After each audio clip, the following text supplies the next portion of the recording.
আসসালামু আলাইকুম ওরহমতুল্লাহি বারকাতু। গাইস, আজ আমি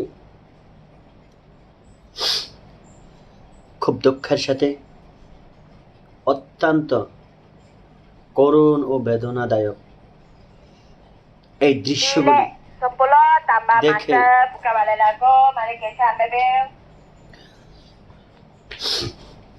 দৃশ্যগুলি দেখে কোনো মায়ের সন্তান সহ্য করতে পারবে না। ওহে মা, তুমি কি জেনেছ সন্তান যাবে পুরী? সেই সন্তান আসবে না আর কখনো তোমার কোলে ফিরি। সন্তান ব্যথায় কাতর হয়ে কান্দে, মা তুমি কোথায়? আগুনে জলে পুড়ে ছারকার হচ্ছে আমার হৃদয়। কে শুনছে কার কথা? ওদিকে ফায়ার সার্ভিস এসে দিচ্ছে প্রাণে লাগি আরো ব্যথা। সেই ব্যথায় কাতর হয়ে হারাচ্ছে শত মায়ের সন্তানের প্রাণ। এদিকে ব্যস্ত, চতুর্দিকে নানান লোক ব্যস্ত, গুজব করবে ছাত্রদের লাশ। কে বলবে? কে বলবে কার কথা? কে শুনবে কার কথা?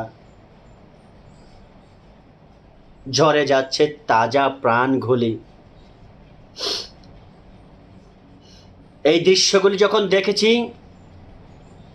বরদাস্ত করা যায় না। একটা সন্তান লালন পালন করতে কত কষ্ট, শুধু সেই মাই জানে, সেই বাবাই জানে একটা সন্তান লালন পালন করতে কি কষ্ট। সন্তান হারা বেদনা, সন্তান হারা দুঃখ সেই জানে, যে মা তার সন্তানকে হারিয়েছে। আমি দোয়া করি সকল মা বাবা, আল্লাহ যেন ধৈর্য ধারণ করার তৌফিক দেয়। একটি সন্তানের জন্য বাবা ডাক শোনার জন্য, মা ডাক শোনার জন্য মা কত না কষ্ট করে। মা না খেয়ে সন্তানকে খাওয়ায়, আর সেই সন্তান, সেই ছাত্রগুলি আগুনে পুড়ে ছারকার হয়ে মারা গেছে। কি না কষ্ট পেয়েছে, সহ্য করা যায় না।